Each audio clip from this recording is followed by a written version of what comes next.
Hello, everyone. สวัสดีค่ะอาจารย์ สวัสดีค่ะคุณชาระคุณจันทรา everyone สวัสดีครับอาจารย์ครับ สวัสดีครับ สวัสดีครับท่านอาจารย์ สวัสดีครับอาจารย์ and everybody. ครับ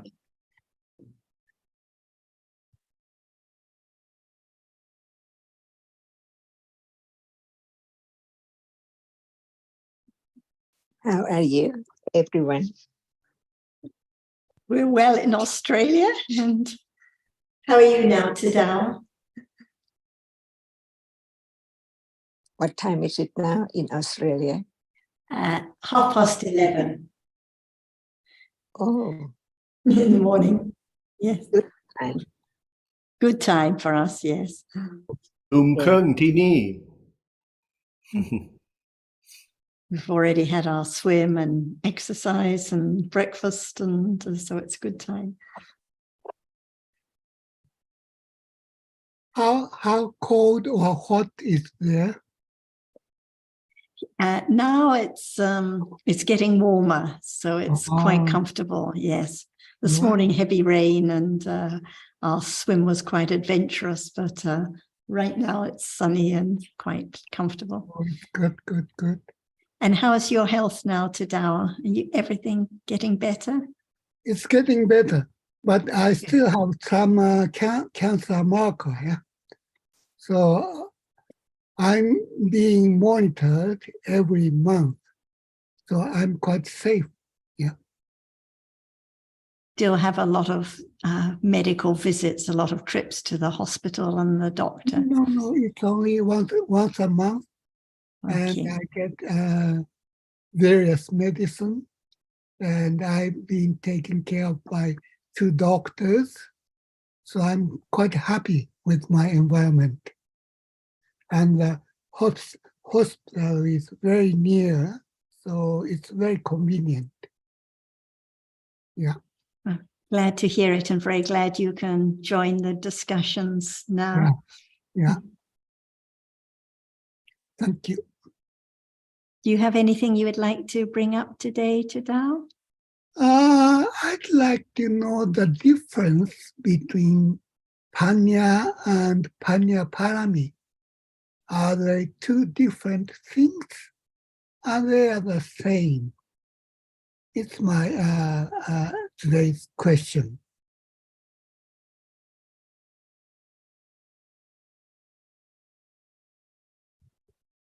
I think that when we're talking about Panya Parami, then of course it has to be referring to the Panya, which understands realities. When we're talking about the Cetasika Panya, there are 2 kinds. For example, there can be the Panya that develops in Samatha Bhavana without any understanding of realities, but there is understanding of what is calm, what is wholesome, what is unwholesome, and of the way to develop calm. So Panya can arise, which is not the understanding of realities.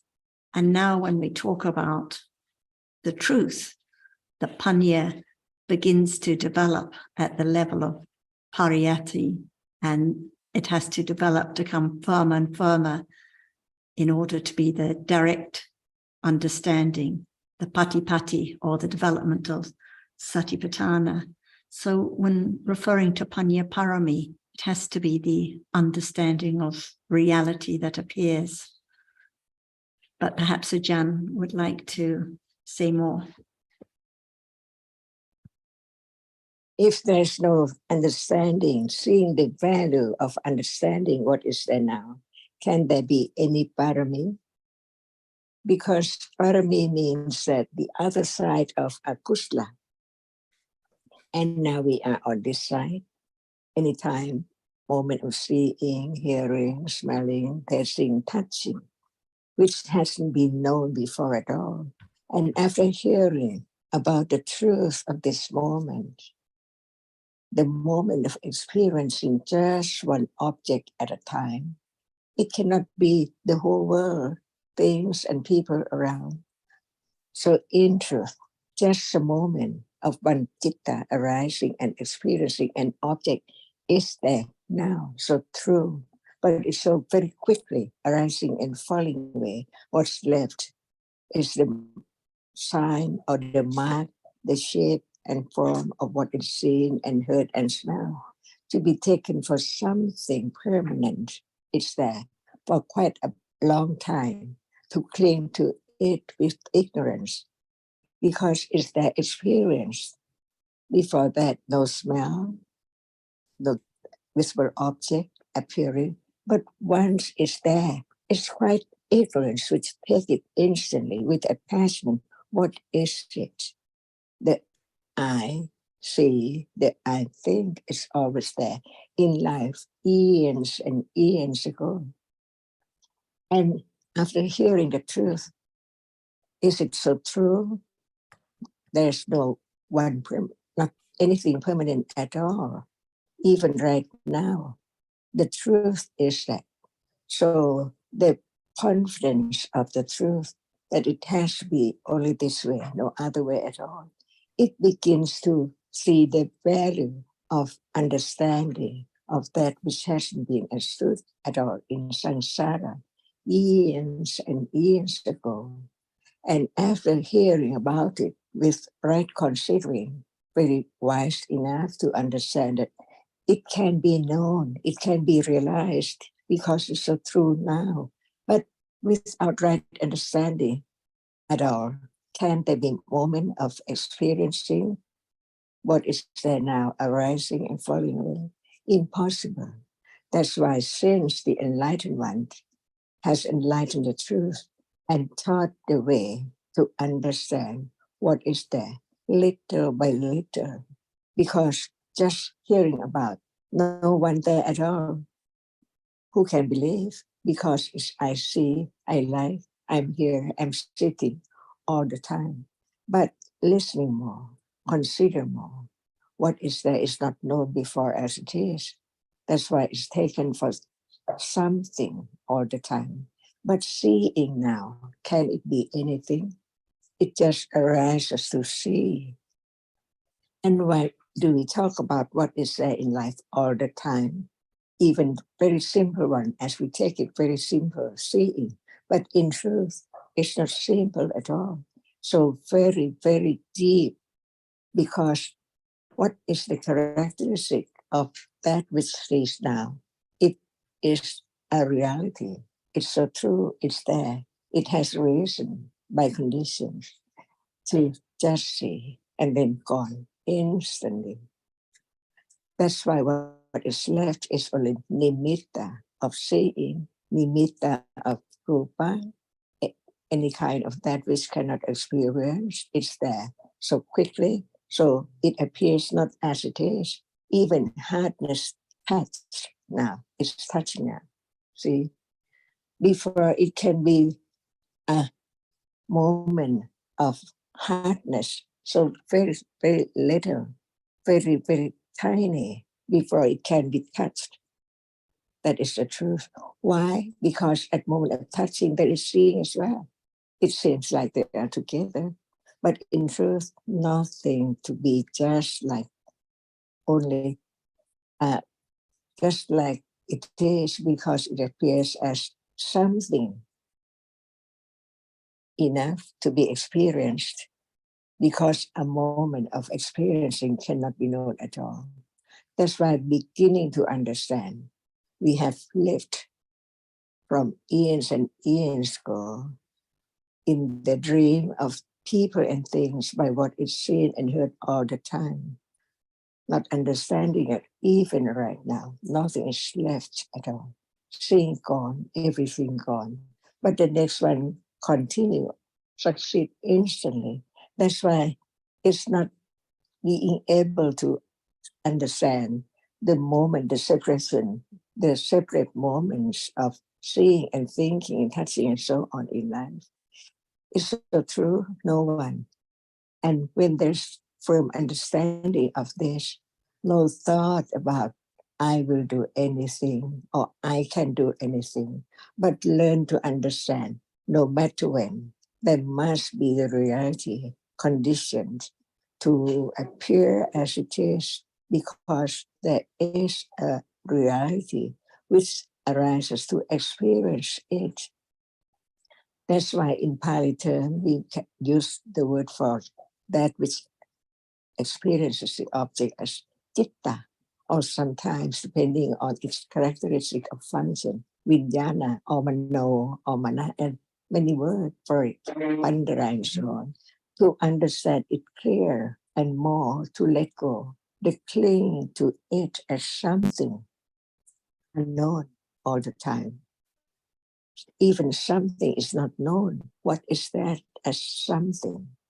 That's why I understand that the understanding, the direct understanding, the penetration of the truth of this moment is so very, very difficult, because it's so very, very subtle, so profound that no one can think about it by oneself. But hearing the word about it, it's moment of considering whether it's true or not. At that moment, no one there, because such thought hasn't happened before at all. But after hearing, it's there.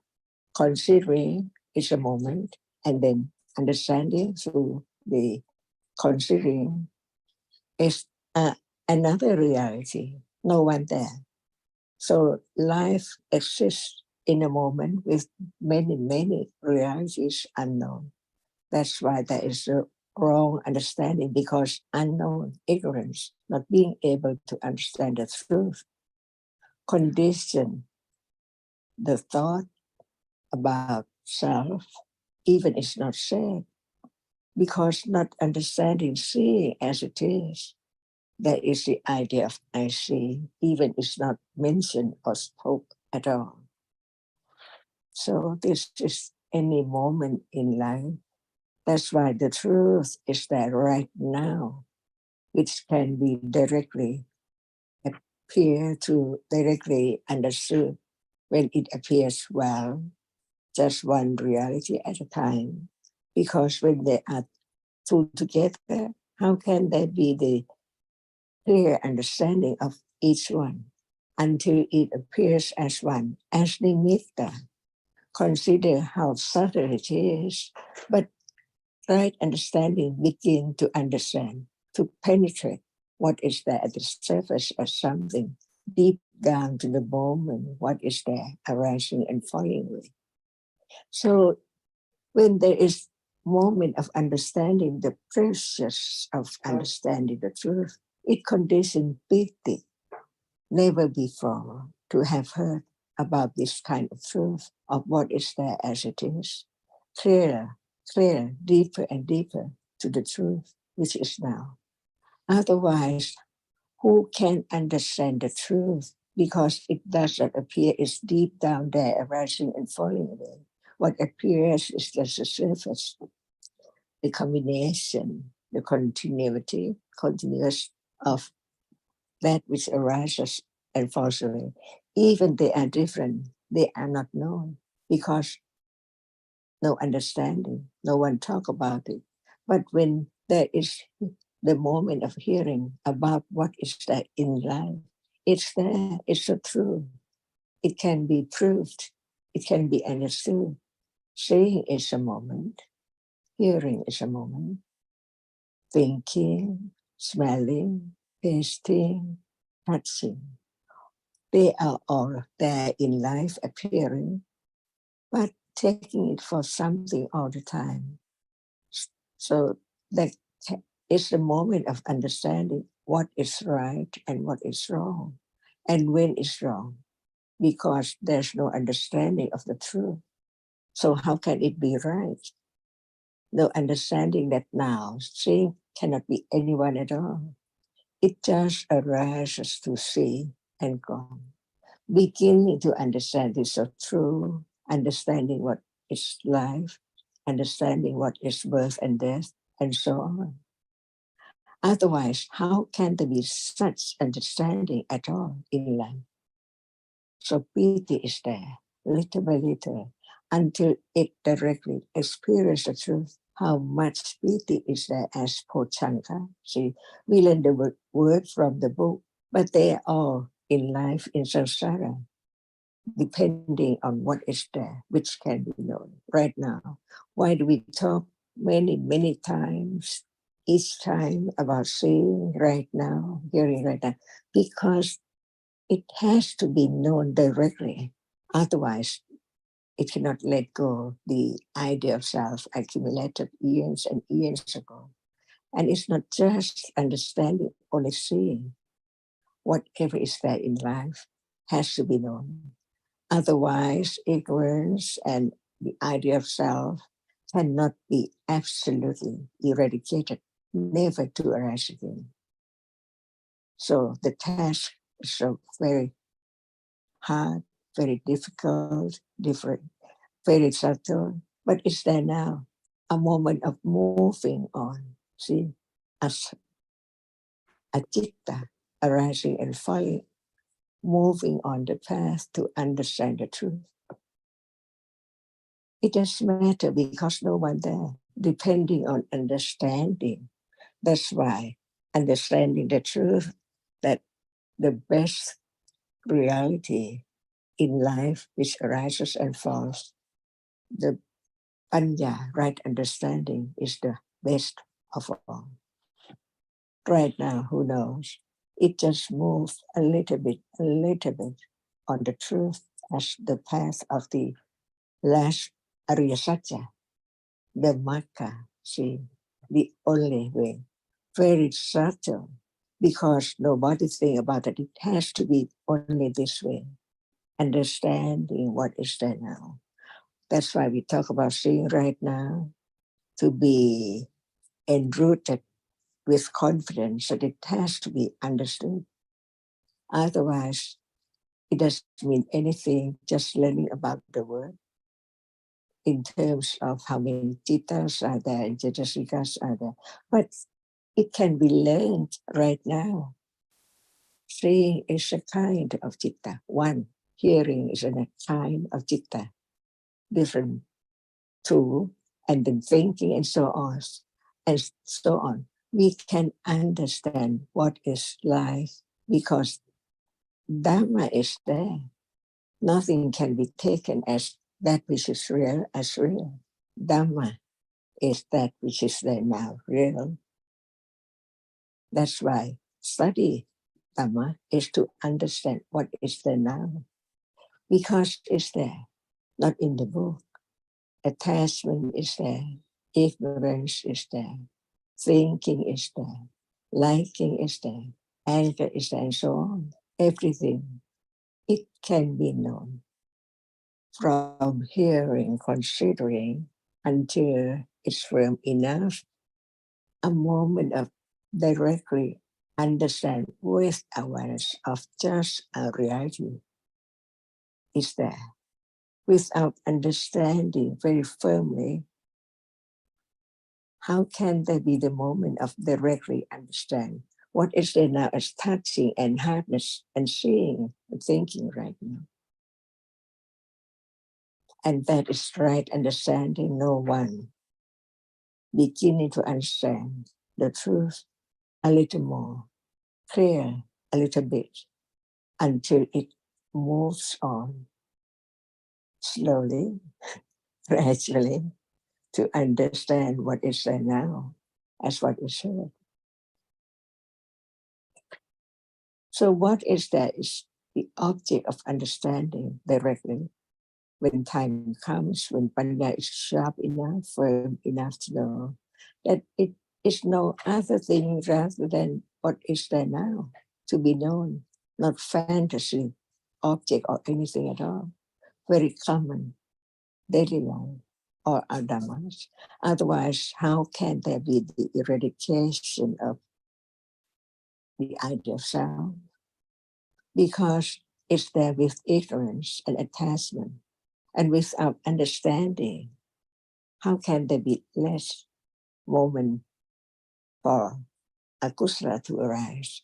That's why in life, understanding this is panya varami.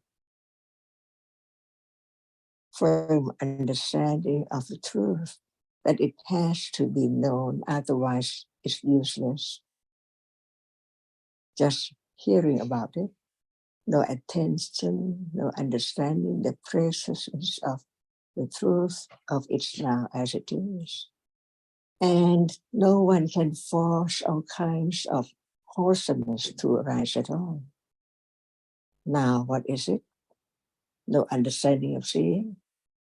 So true, to know what is meant by ignorance. It's there, no one there. Not being able to understand the truth, even is there. It's a kind of reality, different from right understanding. But it cannot be known at all if there's no right understanding about it, that it's there. No understanding. Blank. What is there? But after hearing about what is the reality which understands, so it knows the opposite is that too. When there's no understanding, when there's no understanding, it's that usually by conditions. We learn to understand what is there in life as what is said in Tipitaka. They are there in life, but they are not directly experienced yet. So right understanding begin to develop understanding that is parami, understanding that nothing can be done. So at moment of kusala, it's not moment of akusala, it's the way to lessen, to have less ignorance and attachment by different manners, like dana sila, dana parami, sila parami, nekkhamma parami, letting go the idea of self and attachment, and so on. There is virya now. But if Buddha didn't teach about a reality which is not understanding, but it is virya, effort. Now it's there, unknown. All are unknown. But the teachings of the Buddha condition the understanding. Any moment is there, no matter in what kind of life and what life from life to life developed with parami in order not to give time to akusala to arise. That's why the way to lessen the moment of akusala until it's time to understand what is there. But just a moment of understanding cannot let go the akusala off at all, because they are accumulated so much. That's why what is known now is akusala. See, what kind of akusala? Self, attachment, and so on. Different degrees. It as anusaya, it does not arise, but since it has a reason, it's there in citta, never lost. That's why it conditioned the next moment to be I again and again and again and again. Or different cittas in a day by different realities that Buddha taught all about them, as whether it is just the reality, mental factor arising with the citta, which arises with all kinds of citta, or what which does not arise with each citta, and so on. Is the now unknown until it's known, little by little. And those moments are parami, because it's not time for akusala. That's why akusala is less. And it's time for more understanding. So the understanding is better and more and more. Is this not true? When it's true and there is the understanding that is so true, it's adidana parami. It doesn't matter, even sin is now, it's not known as it is. But as we have learned about it, it's time to think about it more than time to think about the accumulation of akusala in a day as before. And right understanding is so very, very honest or very, very truthful. It knows how much understanding of what is there now is. And since understanding is there, no regret, because it understands the way it is. It let go, try to have no attachment or anger or anything unwholesome, because it's there to be known as a reality, different one all the time, never to arise again, only once in samsara. So each moment is forgotten. What is there just a moment ago? And moment ago, and moment ago. Just live in a moment and then gone. And when this is firmly understood, it's parami, panya parami, nekkhamma parami, virya parami, depending on conditions.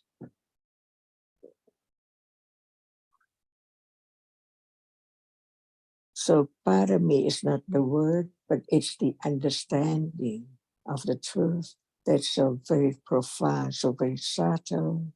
Even it's heard now, it cannot develop to the degree that it can directly understanding the truth of what is there now. Yet. But it develops on and on and on. This is quite very, very subtle, because it has to be no me, no I, who develops the understanding. The subtleness of the Kiriya Satya, the path, is that it has to be known little by little, that the way is no one there developing anything at all.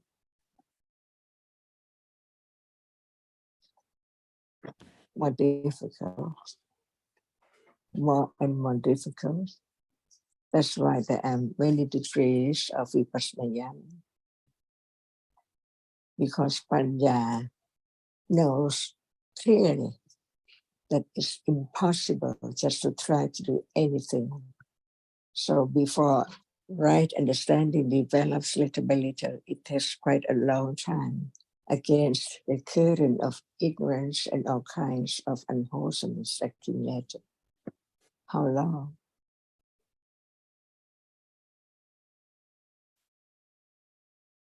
Is there now parami, or is it parami now? Moment of understanding. It's parami. And understanding this can condition many wholesome moments, not as before, because it has the understanding as its base condition.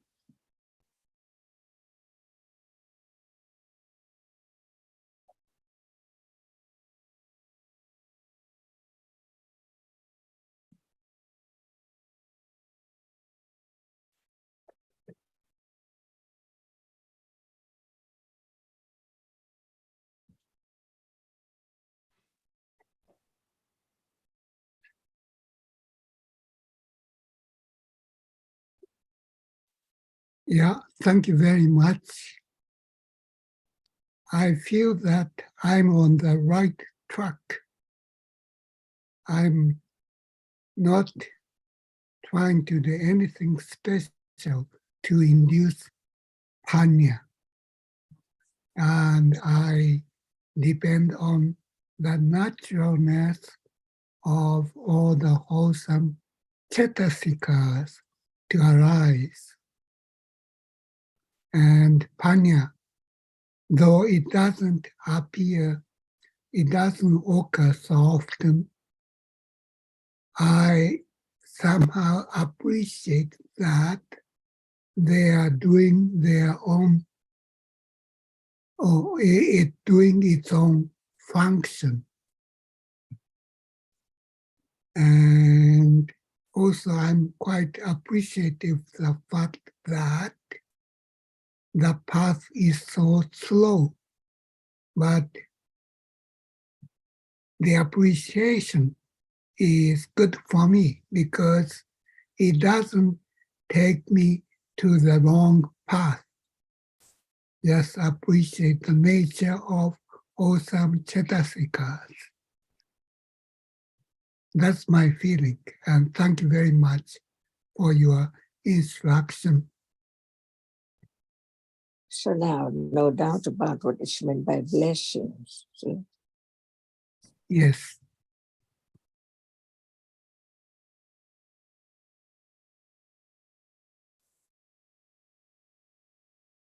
Appreciate so much when there is the understanding, no matter who, because it's so very, very precious in samsara to have right understanding from the very beginning, to understand the condition, why there is the arising and falling away non-stop because of no understanding of the truth. So how can it stop? Because no understanding of the cause or conditions of that which arises. Ignorance is there. And paticca samuppada, the avijja, condition sankhara.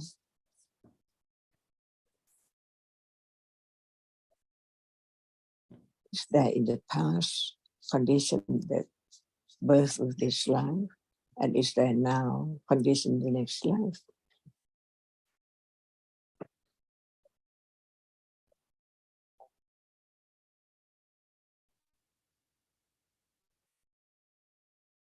There is one thing which I cannot see clearly, that is samsara. I can see that Chuti and Patisandhi, but it's a moment, these are moments, or 2 moments, which take place in this life and in the next. But I'm curious about samsara. How should we perceive samsara? How do we know that we've experienced so much suffering through the round of birth and death? What is the proper way or right way of perceive samsara? That is what I'm wondering recently. That's why there have to be clear understanding from the very beginning of any word. For example, what is samsara? Is seeing now samsara, a moment of samsara, without anything arising at all? Can there be anything moving on from seeing to hearing, smelling, tasting, touching? They would get away from these moments at all. Only seeing, hearing, smelling, tasting, touching, and thinking are there in life appearing, while there are many, many conditions too arising together. But what is known in a day is only seeing, no matter yesterday, today, years and years ago. So is seeing a samsara without anything? Can there be samsara? But whatever arises, fall away and arise again, different ones all the time. So samsara, traveling around, eyes, ears, nose, tongue, body, and mind, no matter where, in Japan, in Thailand, everywhere, anytime. It's only the traveling, the arising, the falling away all around these 6 domains. Understanding samsara, right now, this life or any moment is samsara. Without just one moment, can there be samsara? because that moment is also arising and falling away, and condition the next one, condition on and on, non-stop. So samsara is not something away from seeing, hearing, smelling, tasting, touching, and thinking at all. At the moment of seeing, just seeing, and that which you see, is there any idea of Japan, Thailand, or thing or people? Impossible. But now, seeing what? Many things. Thinking what? About many things all the time. From yesterday to today and to tomorrow, non-stop.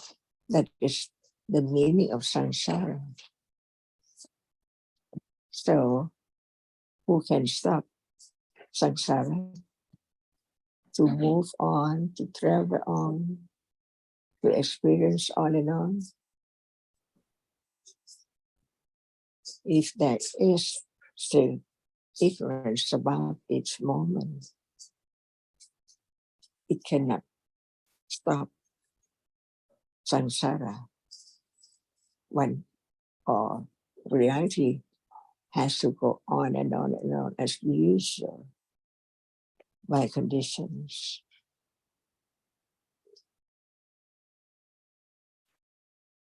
Hearing about the truth that what is now there arises and falls away cannot end up clinging an attachment to samsara, because it's not directly appear as the object of understanding of that level, because now it's the intellect understanding of what is there, as seeing, hearing, samsara, no one there.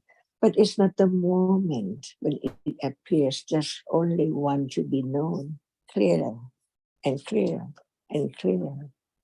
And that is the path leading to understanding the truth of what is there. So, did anyone who has no understanding of what is there now can end up the way it is, arising and falling in?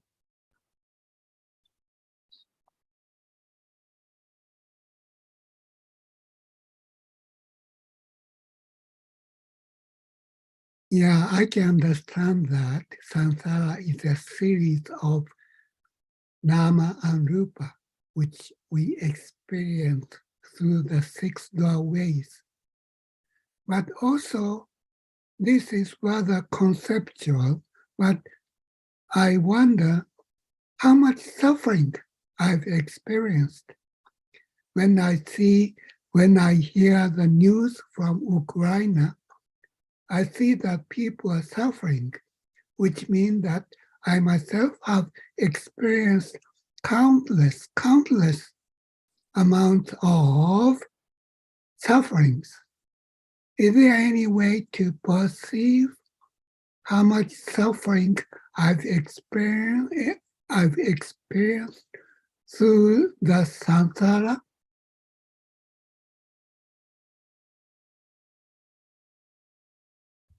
Isn't this all the story about I and my past and my suffering? Yes, exactly. Because actually the deepest sense of suffering is at this moment. Each reality is conditioned, it arises and falls away. It's dukkha. It's not worth clinging to because it's unsatisfactory, because it's gone instantly. So what you're referring to is dukkha, that everyone is familiar with, the unpleasant bodily and mental feeling. But even this unpleasant bodily feeling or unpleasant mental feeling doesn't belong to I. It's not my past suffering. It's not my present suffering. And deeper still, each reality that arises and falls away in samsara just for a moment is dukkha. But the seeing is not mine, the hearing is not mine, the unpleasant feeling is not mine, the good, the bad are not mine, just different dharmas conditioned to arise and fall away. So thinking about one's past suffering or one's past problems or past difficulties, it's just accumulating more and more, clinging to the idea of I and my past and my future and so on. Surely. And Tadao, the Buddha spoke to that question you asked very directly in this, when he said that you have cried more tears in the great oceans. Your bones are higher than that mountain of accumulated births and deaths and samsara.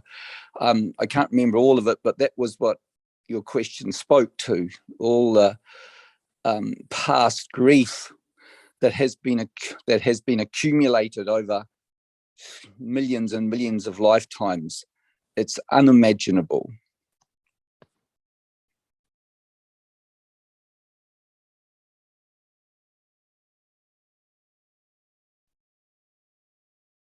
Yeah, thank you for your reminder. I think it's all has to do with the strong clinging to self. And this is the main point of studying the Dhamma, understanding what is reality, what is dukkha now, is the reminder it doesn't belong to oneself. It never belonged to oneself. And this is why samsara is just this moment of life arising and falling away, gone instantly, not anyone there at all.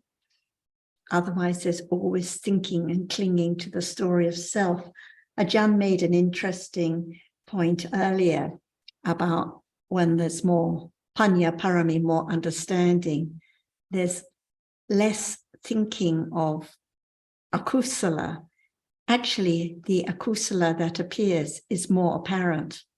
There is more understanding of all dhammas, so that includes lobha, dosa, even moha gradually becoming more apparent, but less thinking about the story of my past akusala or the lobha of yesterday, because less clinging to the idea of self, less clinging to taking what appears as belonging to me. And this is why the understanding the truth always comes back to this moment, not dwelling on what happened yesterday or last year or last lifetime, but what about now? And as she reminded us, the parami is the understanding of the truth, not of the word. We can know a lot of words, but if there's no understanding of what appears now, it's just the study of words. So it always comes back to what is there now, no matter what we read in the Tipitaka, what appears right now. I find these very helpful reminders. And I think wanting to know about the suffering that has been experienced in the past is a bit like wanting to know what I was in a past life and how my past lives have been leading up to the present one. It's ultimately not a useful train of thought. It doesn't lead to anything that can be of relevance to the development of understanding of what is appearing at the present moment. So it's a distraction from that. And of course, there's also the point that Sarah was making that dukkha is not a matter of one's experience. Dukkha is a characteristic of conditioned realities. It is because they are impermanent, or it is because they are worthless that they are dukkha. And they are dukkha even when they are pleasant experiences. And so we cannot talk about in Dhamma terms the suffering I experienced, except in the conventional sense of the word.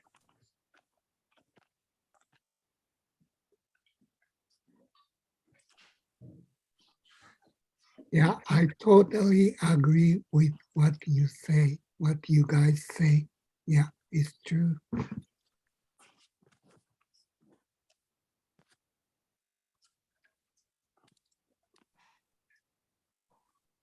Of course, even though we can appreciate what we've just been talking about, it doesn't mean that there won't be thoughts of wanting to know the past lives, past suffering, past lives, rebirths and that sort of thing. But if those thoughts arise, then one understands them for what they are, just thoughts of a kind of a kusala, curiosity, and not conducive to the development of the path. But they can be known for what they are.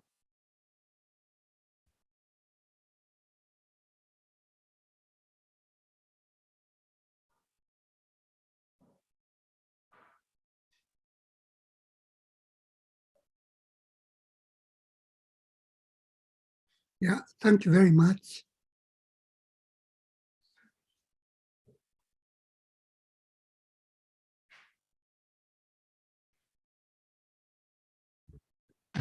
It's also interesting that when we think about the past in terms of suffering, and we think about the past in terms of mountain of bones, like Sundara reminded, we tend to have fear and aversion to these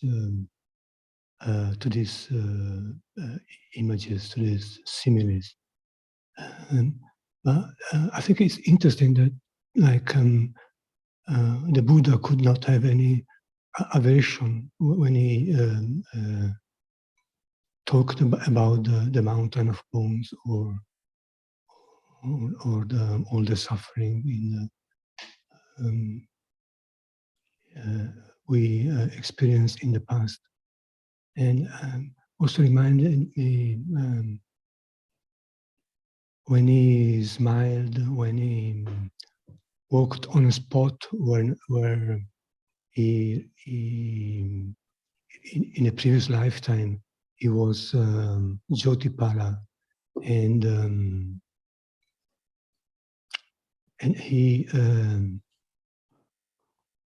he made he saw a previous Buddha, and he made a comment about his being a bald. Not very nice thing to say, and so because of that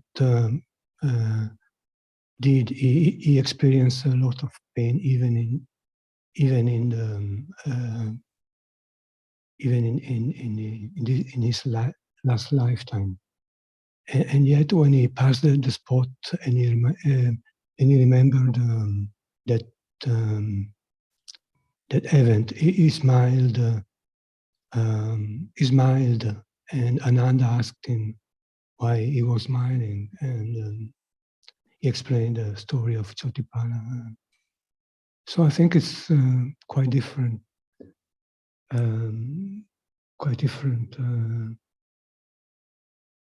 With Panya and without Panya. It's definitely much difference when thinking about these things, with understanding and without understanding.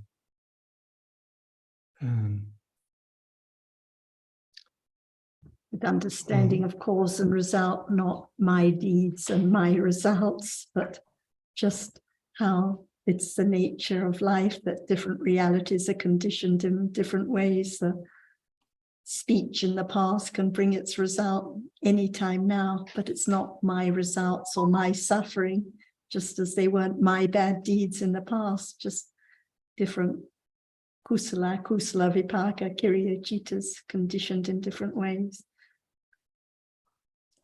And when there's understanding, it's not cheerful at all. That's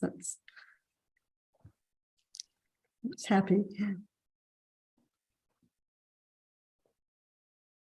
At the end of the discussion last time, Alberta, I don't know if we quite finished it. You brought up a question which I couldn't quite follow. You might want to repeat it, but I think it was a question relating to seeing and relating to the fourth Ganta, the Idam Satya Vina Besu, referring to wrong view.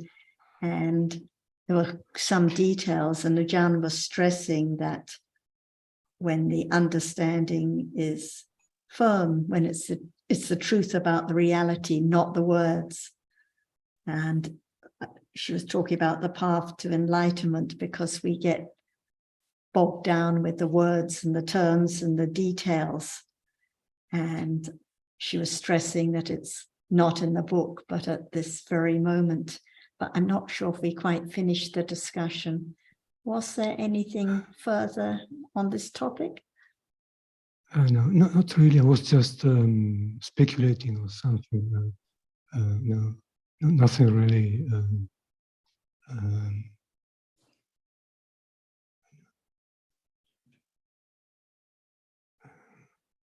No, I don't remember. Sorry.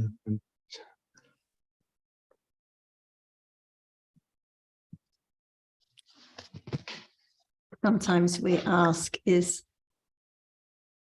something a certain experience? Is it this? Is it that? But actually, it's only the understanding can know what it is at this moment or that moment.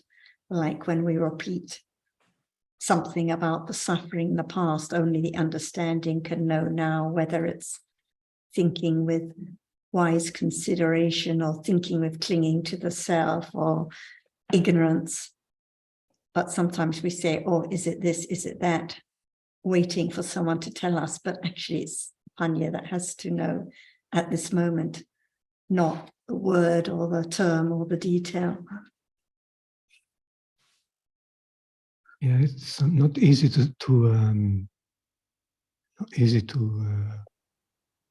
be consistent with the present moment. It's more easy to get lost in thinking all different things, all different fantasies or different dreams,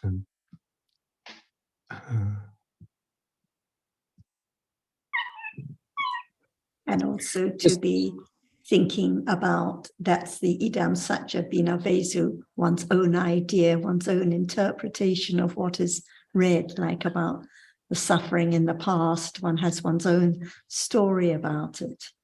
So this is what is meant by that fourth Danta, instead of just understanding what appears now. I think they were good points to consider.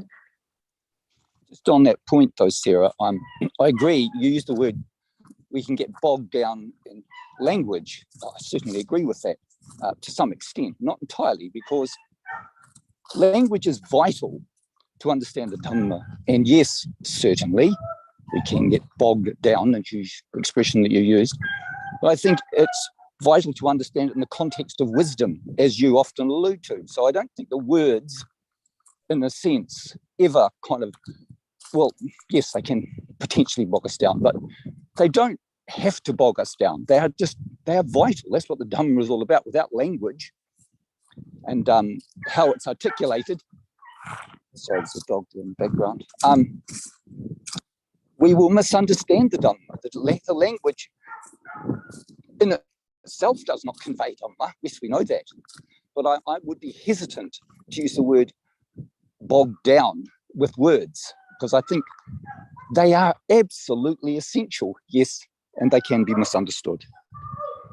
I think it all comes back to the understanding, because like Ajahn said to you, I think it was a couple of weeks ago, when there was something you mentioned that was causing some confusion, and she was just stressing the point that if we know a lot of words, a lot of terms, but there's no understanding now about what appears, then it is just studying words.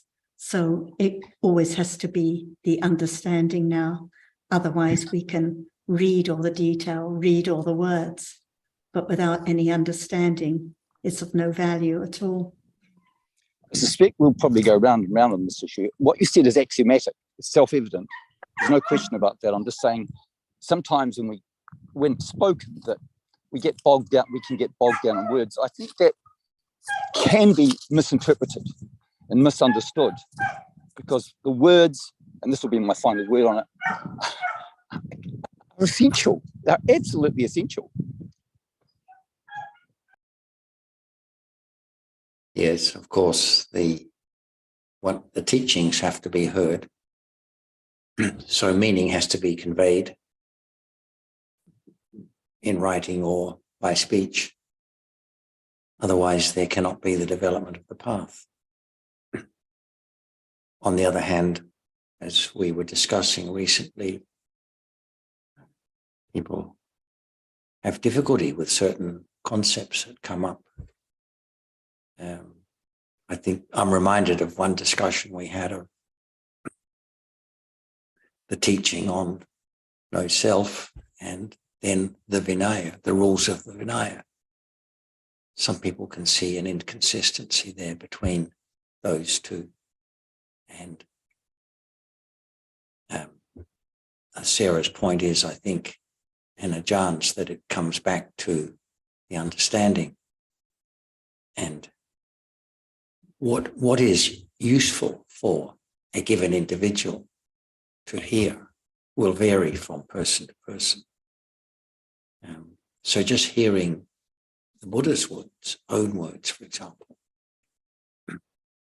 can be easily misunderstood if there's not sufficient understanding already.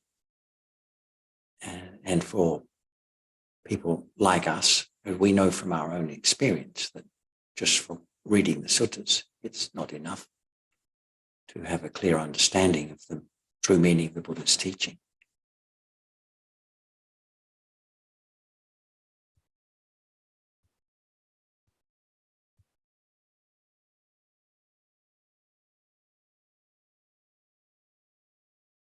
And people, all of us, we may think and obsess a lot about a word or a term, like samsara, for example. But what about the understanding at this very moment when thinking, or when there is doubt, or when there is confusion, seeing now, hearing now? Because it's only by understanding the reality that appears now that it can be understood what is samsara, not by just thinking about the meaning of the word or the term. So I think the whole point is the understanding of what appears right now.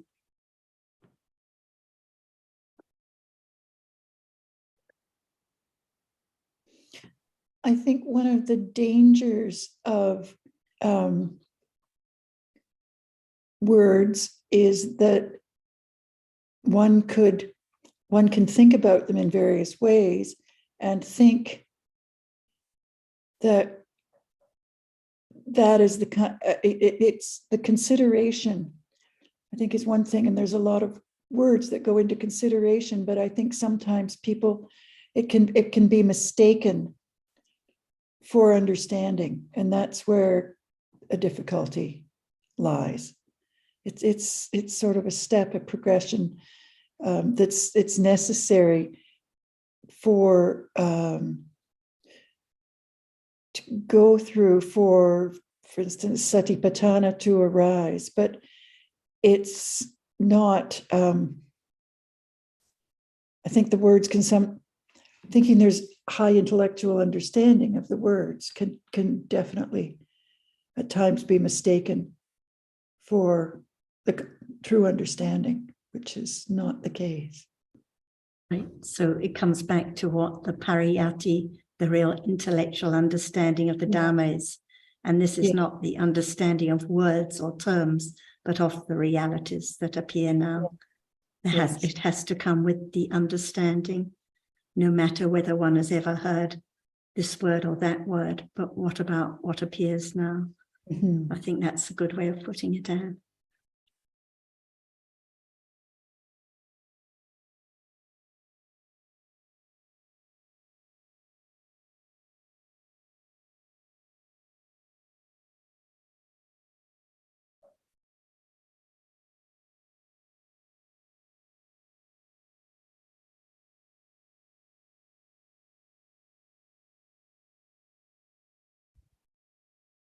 Tom, I don't know if you are still listening. I think you are.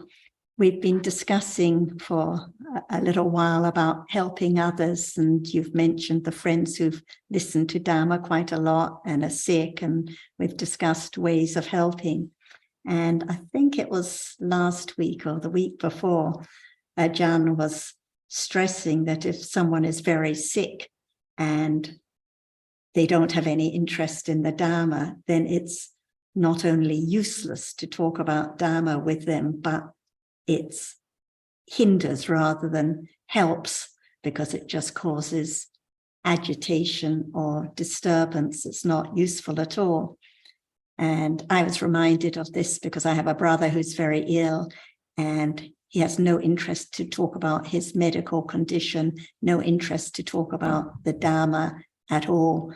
So when I phone him, I talk about topics like cricket, which he has an interest in, even though I don't, or about his pets or about his garden. So I think it's a good reminder that it so much depends on what is helpful for the person at the time.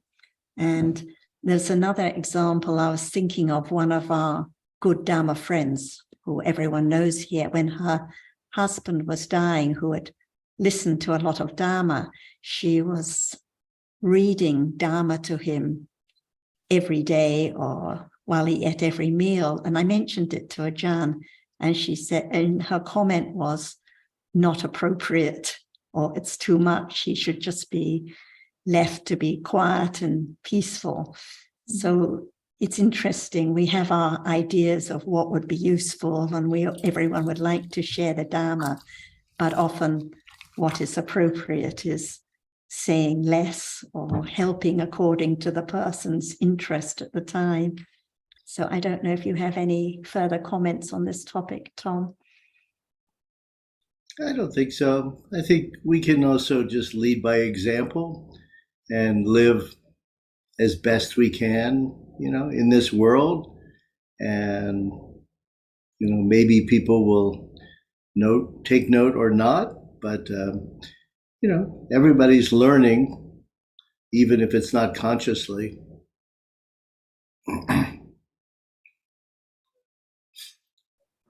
Sometimes people just appreciate the kindness and care at those times, and that's the example they can benefit from, and maybe some words will make a little more sense or be meaningful. So it all comes back to the moment and what is appropriate, the way of helping, the way of speaking. Yes, just commenting on what you said, Tom, I'm not inclined to push the Dhamma onto other people I have contact with, but at the same time, I think that learning by example, leading by example, the example that the other people get, or the message they get from observing the example, is just at a conventional level, because I don't think that the Dhamma itself can ever be conveyed by example. No. So, but if they have no accumulations or interest, yeah, you might as well just, live it. Yeah.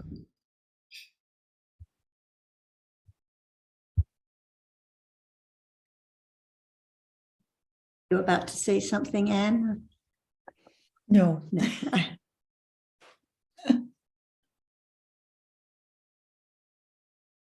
So recently, 2 nights ago, a good friend of ours died.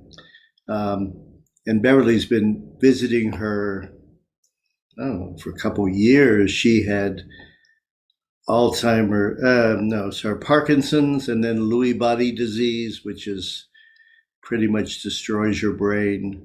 And she may have recognized Beverly and myself, but I mean, Beverly consistently went and just sat with her, sometimes just touched her, and she, anyway, it was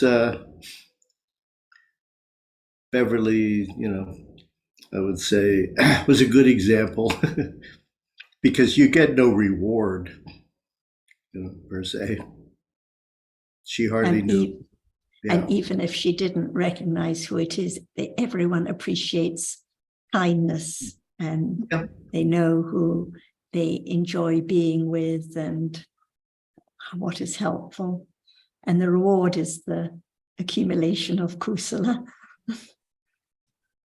Yep. And certainly, so always a good reminder when someone close to you dies, although this, as we say, in some ways was a blessing because she was just surviving and not living any life that she would want to live, I know. Yeah.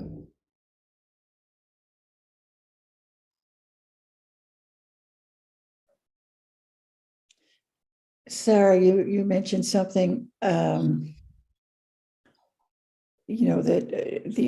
well, in this case, the woman who died, it was hard to tell how much she appreciated it. Although, as you say, everybody appreciates kindness. Well, I think everybody sees kindness as a good thing. I don't know as to whether everybody appreciates the goodness in it, the benefit in it. But you mentioned something about reward comes, there's kusala in what you do. And I agree with that, but I think doing something for a reward is not kusala. Then it's not kusala anymore. Right, If one's thinking about the reward. Right. If one's thinking about the reward, well, if I do this, then I basically earn points. Clinging to oneself again. Yes, but when I mentioned everyone appreciates kindness, everyone, even the one with dementia or the one who's very sick, everyone likes to hear softly spoken words. Exactly. Everyone likes to be with those who are showing kindness and care at whatever level, even if they don't understand anything about what is kusala and akusala, but everyone likes to have people being kind to them around. Yeah, that's very true. That's very true. And the kusala, as you say, it's not for the sake of a reward, but understanding and having confidence in what is precious at this very moment. Which is kusala. Expressing kind words or helping as best one can. Right. It's not what you do. This is the reward is in the understanding and kusala developing at those moments without thinking about it. Yeah. It's funny because I think occasionally one can run into people who don't appreciate the kindness. And whether that's because, I don't know, as long as the person who is being kind, again, needs to do it for the right reasons, just to be kind. Because kindness is kusala. But if somebody is being kind because, again, they want to gain something for themselves, that's not the same thing. Yeah, so. And other people, occasionally, they're just not, how do I explain this? I guess there's not enough, there's too much dosa, not enough understanding to receive the kindness.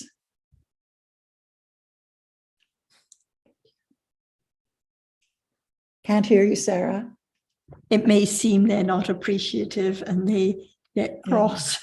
Like I remember one of my visits to Mum at the end, and she was getting very cross on the last day when I was leaving because I was leaving. And later I said, you were glad that I visited, weren't you? She said, it was absolutely marvelous, but I wouldn't have necessarily known it at the time. Right. So, right. I don't think that's a frequent thing, but different cheetahs. It can occur. Yeah, exactly. At different moments.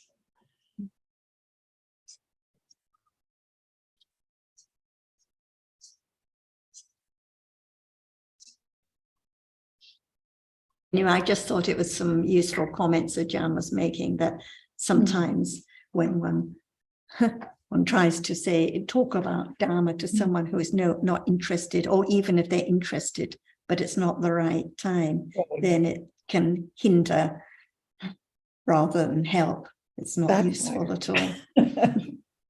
Yeah, I've experienced that too. And it's harder when it's somebody that you're really close to. Then you know, there needs to be patience is a good idea. A lot of patience, yes. And there may be those reactions and that dose you mentioned, and one just has to be patient and bide one's time. And Yes. if they don't wish to hear, then it's not something to be force-fed at all. Yes, for sure it's not.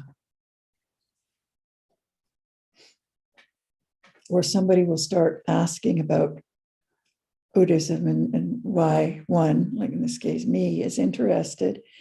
And I can start explaining, but it's not what they want to hear and not what they expect to hear. And I think at that point, backing off is probably the most useful. And that's why the patience, the virya and the kanti parami is so important, have to develop with understanding. Yes, for sure.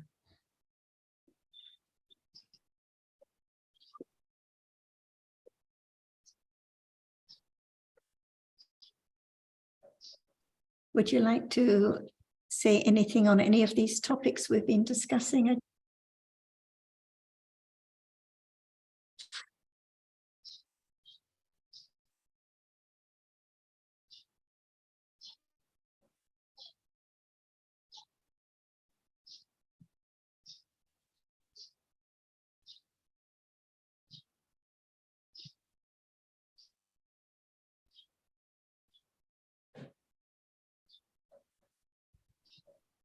Are you there, Jan? Oh, yes. What would you like to do now Any, to talk about? any of the topics we've just been talking about, anything you would like to say about anything? I would like to talk about what you are interested in. We can talk about it. So what would you like to talk about?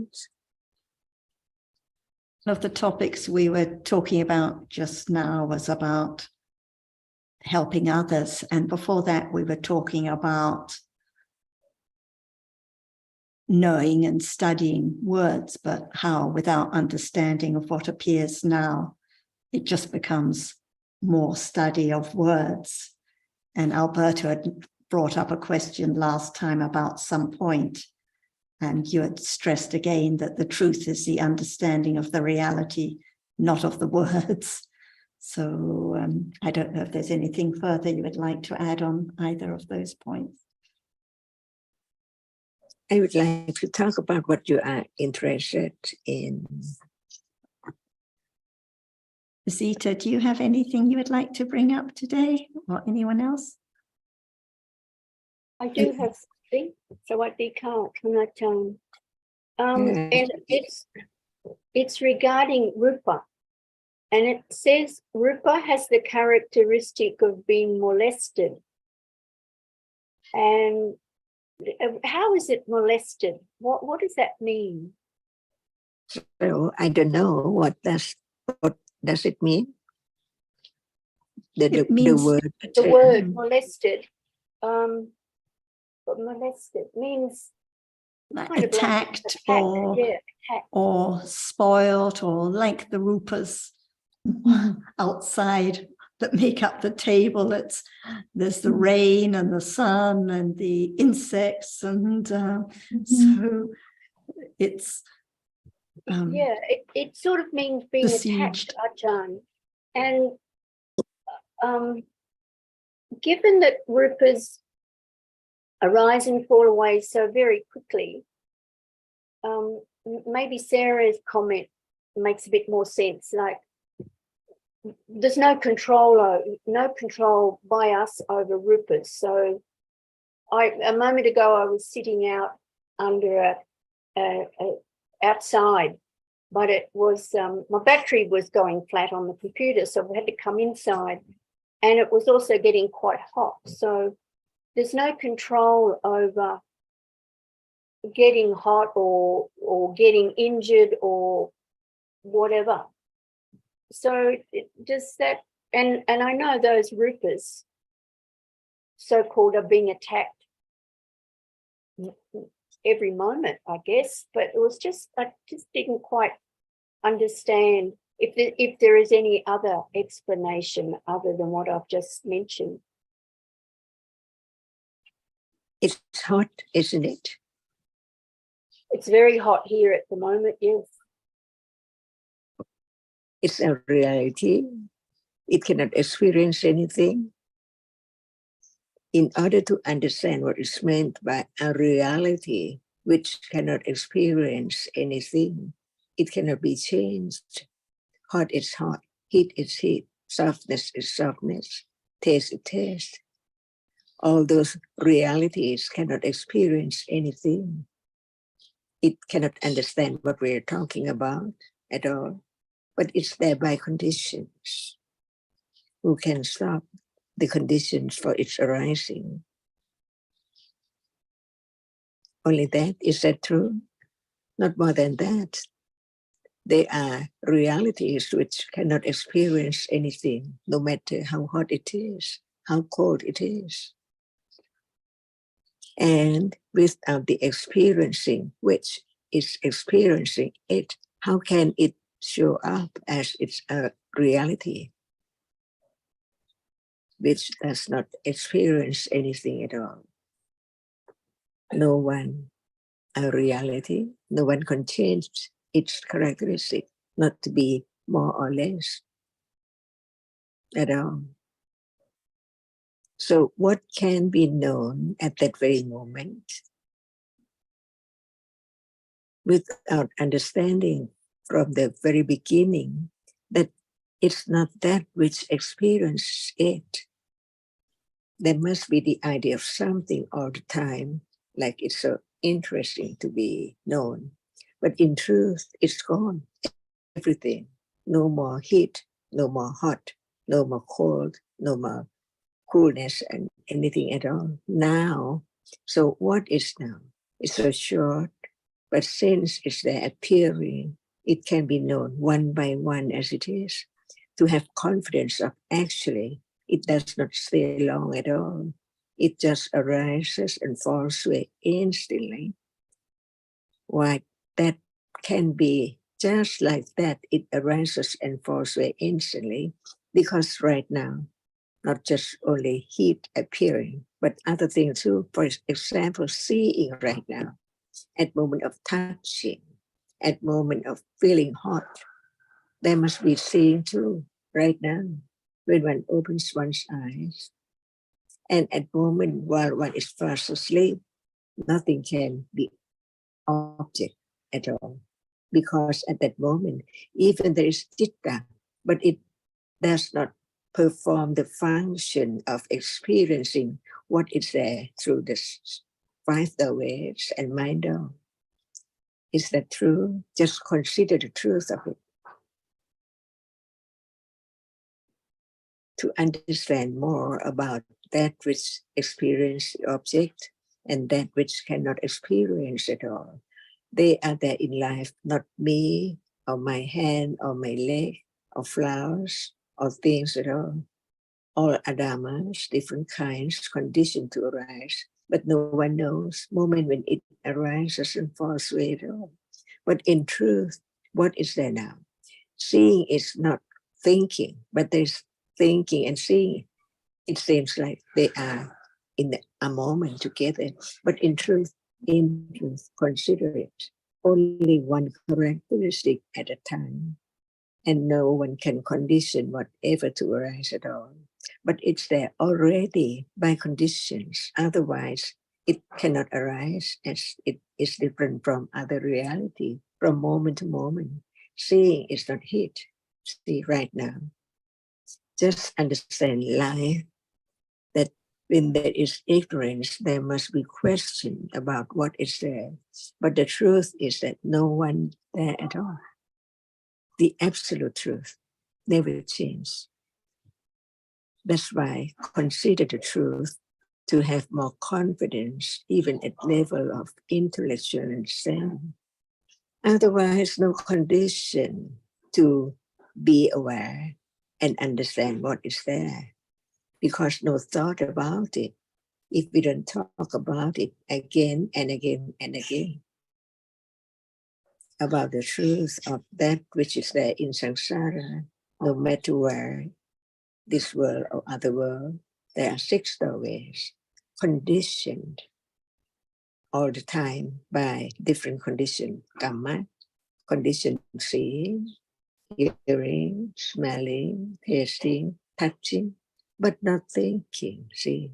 But the accumulation, the pakatupa, nisyapajya, condition, the thinking at that very moment to think such and such, no control. Right now, just learn more about the truth of what is there as not self, no matter what is there. Even it's very, very pleasant feeling. It's not anyone at all, but it's conditioned to be such great joy, so pleasant, never before, see. No doubt about that, it's not self or anyone.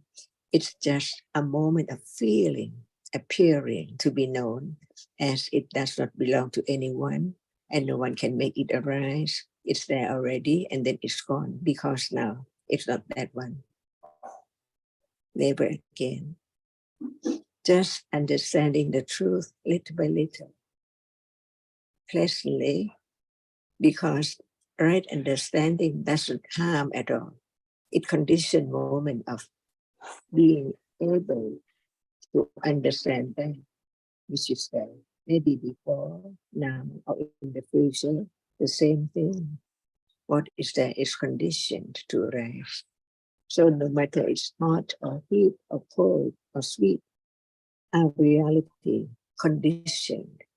But since there's no understanding of its condition, or the way it is just very shortly, it conditioned attachment to it, because ignorance of it that it's not there anymore, completely gone. That's why listen again and again. Why? To condition moment of thinking about the truth of what is there, little by little. And right understanding is so very truthful. It knows how much thinking about it when there's no discussing, no reading at all. What is there? Or even just leaving the room, which now is the room for discussion. Or even we are still here, there can be other unexpected reality arising in between the processes of hearing, considering, and thinking about the truth. Just learn to let go the wrong understanding of the self and things, because they are different realities conditioned by different conditions. No one there at all. There must be birth and there must be death. Can anyone control it or condition it or make it arise at will? Impossible. And this is life, goes on by condition, unknowingly all the time, until hearing about the truth of it, beginning to understand what is there in a moment, another moment, and what is there in daily life, to know exactly, little by little, firmer and firmer, but in truth, what is there is a kind of a reality. Otherwise, it's there as usual, the object of wrong understanding, clinging to it with the idea of something in it all the time. And this is life for those who have accumulation, to be able to listen to the word of truth, to begin to see whether is there more truth than that, or just what is there now is so true.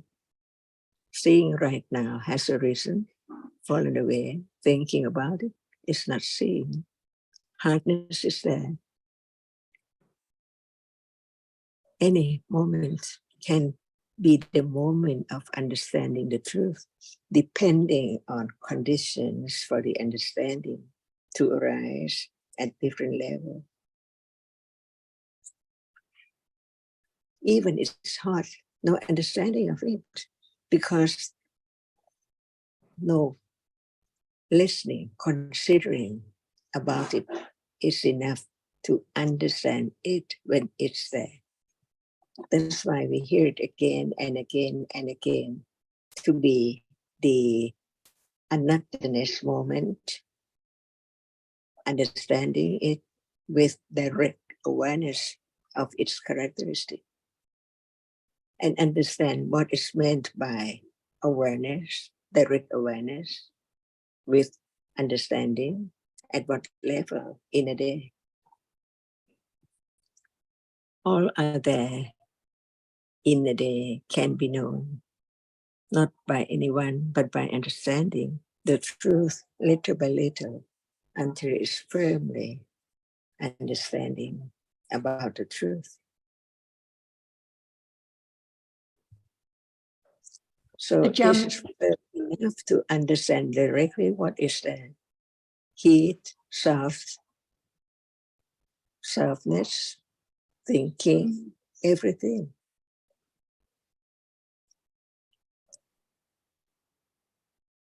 So what is there? Right understanding, begin to understand whether it's the object of doubt, it's the object of attachment, or is the object of understanding its nature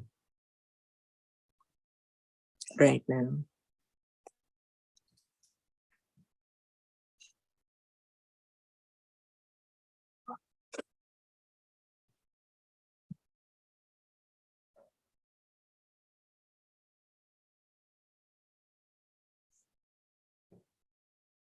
Ajahn, when Azita mentioned molested, this is it's a translation of rupati, which rupa comes from, the verb, and it's just one of the translations that's used in English. It could be oppressed or disturbed or affected, referring to the nature of rupa. So we read about how all rupas are oppressed or affected or molested by heat or cold or flies or whatever. So this was the word she was referring to, rupati. So the characteristic of nama, can it be burnt? No, only the rupa. This is why it is oppressed or molested. Just stress the difference between the characteristic of nama and the characteristic of rupa.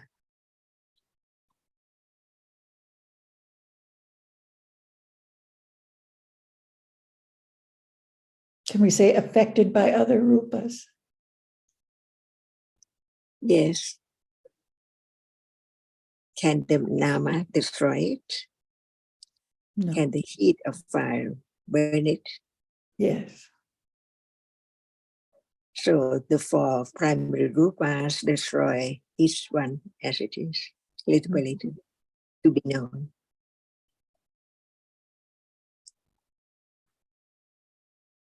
That's very clear. We learned that the rupa lifespan is also very short. So at what moment it is changed, affected by other rupas? In truth, can any rupa be burnt? Like the paper, the shoes, plate, or anything can be burnt, right? Yes. When it appears, but even among themselves, what destroy it? when Mahaputa birds and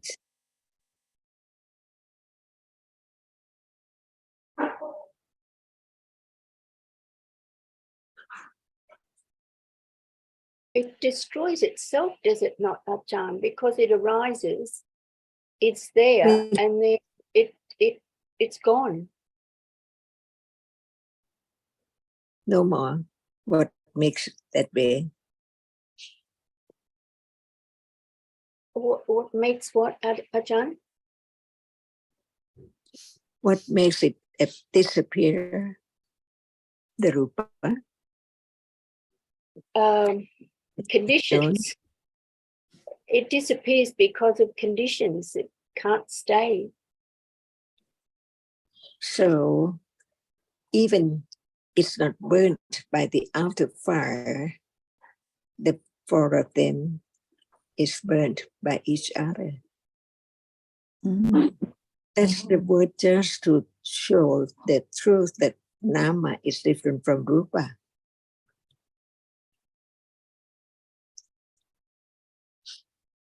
The meaning of that is that the Rupa can be burnt, outer or inner, but the Nama cannot be burnt at all.